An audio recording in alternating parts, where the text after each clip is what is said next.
to being inducted into the Oregon Music Hall of Fame? They're running out of folks to bring in. It's and to be honest with you, it's like I know so many incredibly worthy people that I'm stunned. I'm totally humbled. And I'm confounded.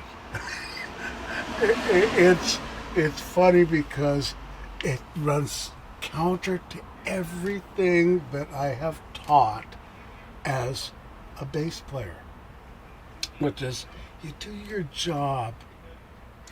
No one's going to notice except those who matter. And of course, I lived long enough to realize that if you live long enough and you do it consistently in the trenches like I have, unnoticed for the most part, but doing my job, at some point somebody says, hey, I recognize that guy and I can't figure out where it is I know him. And sometimes, for me, I got confused for other players. I got so many compliments on my playing at a gig, only to get introduced as Albert Rita. So to get back to your question, it's like my dear wife, who is more than my muse, she's tolerated more of this bullshit than anyone. And she has arguably even sacrificed her own health. For me, the whole notion of what this means to me is that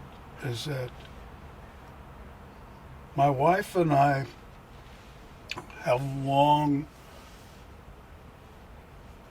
accepted kind of that Book of Job analogy in our lives, because it's been one thing after the other, and it's all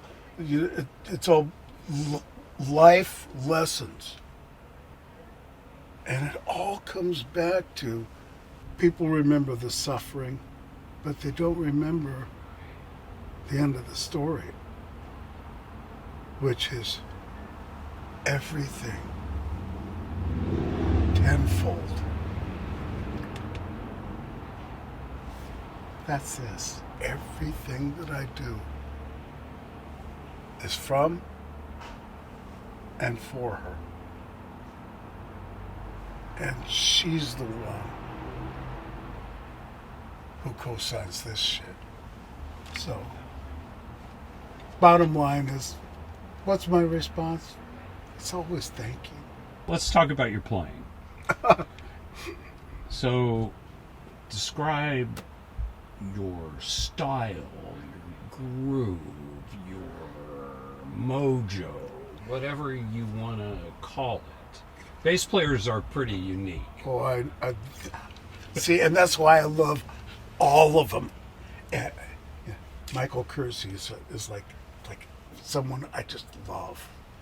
Mazzocco, good Lord. Kevin Dietz. Oh God, Captain. It's like it goes on, and that's the other thing.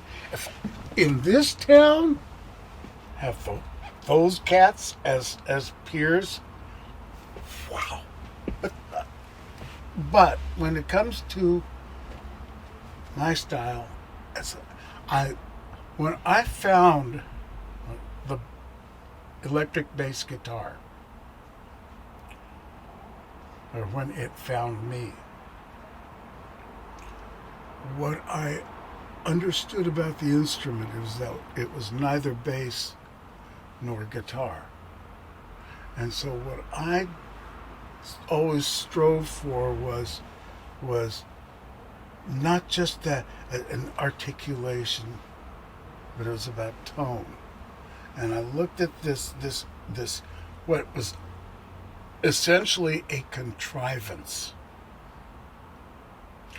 and to say, well, then this form has a function.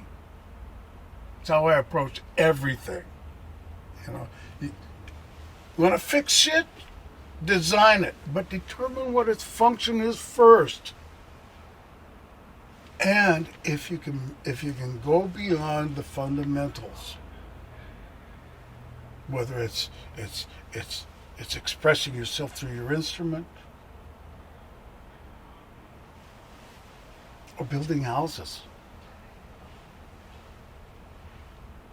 you bring as much to that function as can be. So for me, when I approached this contrivance, the first thing I thought about was, well, it's all bass notes. And while there's a classical approach to the instrument that is efficient and effective, everything else that comes from that, every adjustment, allows you to emulate some other aspect of that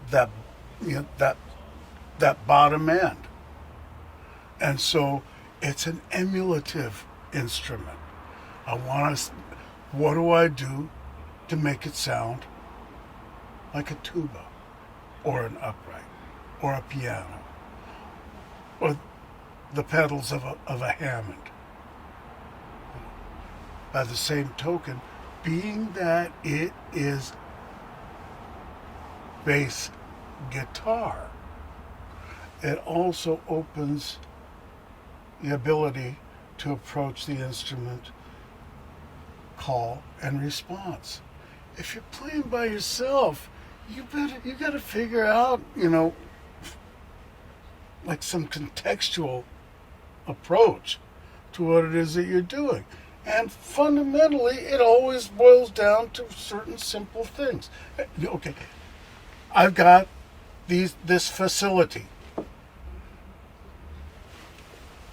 Want to sound more like a Barry? Or do you want to sound like a piano? It's all cool. But then there's other sonic options. And I'm 72 years old. I'm like in the last 2 weeks learning shit that where what I have expressed for myself as an objective is actually bearing fruit. And it's to articulate and initiate a tone as quickly, as efficiently, as effectively, and as sustainably as possible.